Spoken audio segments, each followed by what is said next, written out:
उपासक को सावधानी ये रखनी है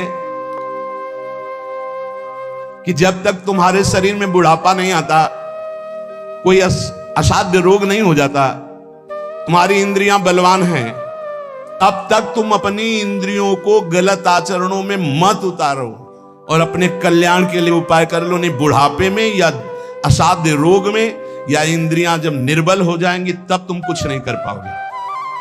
जो मनुष्य दूसरे प्राणियों के शरीरों की हिंसा करके या हिंसा करवा के या हिंसा का अनुमोदन करके अपने शरीर को पुष्ट करता है, जैसे पशुओं को लाके काट के फिर खाना, बोले हम काटते तो नहीं, दुकान से ले आते हैं, तो दूसरा हम लाते भी नहीं है, मंगवा लेते हैं, तीनों को बराबर नरक मिलेगा। कर्ता प्रेरक अनुमोदन, प्राणियों की हिंसा करना, हिंसा करवाना, हिंसा का अनुमोदन करना, ये स्वभाव भगवत मार्ग से बिल्कुल विपरीत ले जाएगा।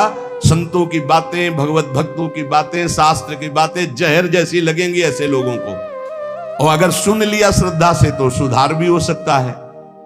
किसी भी तरह से किसी भी जीव को मार करके खाना जो हमारे शास्त्र के विरुद्ध है, वो तुम्हारे लिए हिंसा बहुत बड़ा पाप होगा। जीव तो सब में है, जीव बिना जीवे नहीं। मूरी में भी जीव है, गाजर में भी जीव है, आलू में भी जीव है, अरहर के पेड़ में भी जीव है, उर्द के भी पेड़ में, गेहूं के भी पेड़ में, लेकिन वो हमारे खाने के लिए शास्त्र सम्मत है।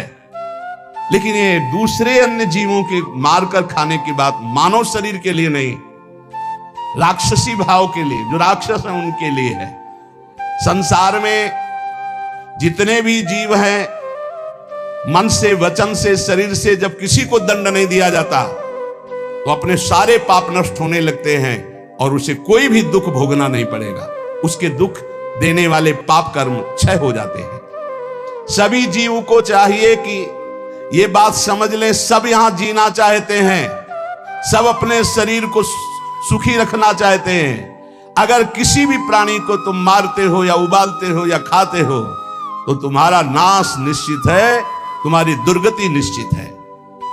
अपने स्वार्थ के लिए, काम से, क्रोध से, भय से यदि किसी को पीड़ा पहुंचाते हो, काम से चार लोग मिलकर किसी के साथ ऐसा अभद्र व्यवहार करना या मार देना या ऐसा कर देना, तुम ये सत्य समझ लीजिए कि तुम्हारी दुर्गति पक्की है।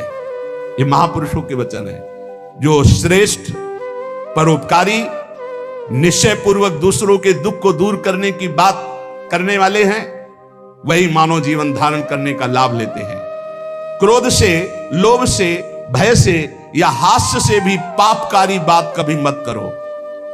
पाप वाली बात हंसी मजाक में भी मत बोलो। जो साधक आत्मज्ञान प्राप्त करना चाहता है उसे चाहिए सत्य बोले, परमित बोले, थोड़ा बोले और संशय रहित बोले, परिपूर्ण स्पष्ट बोले, अनुभूत बोले, वाणी को चंचल ना होने दे, मर्यादा से बोले। ऐसा बोलने वाला साधु परमार्थ की उन्नति को प्राप्त होता है। सत्य बोले, थोड़ा बोले, संशय रहित बोले, परिपूर्ण स्पष्ट शास्त्र सम्मत बोले, जो बोले अनुभव से बोले, वाचालता रहित होकर बोले, वो परमार्थ का पथिक होता है। जो भाषा सत्य है पर कठोर है, दूसरे को दुख पहुंचा रही है, बड़ी रूखी बात है, वो नहीं बोलनी चाहिए।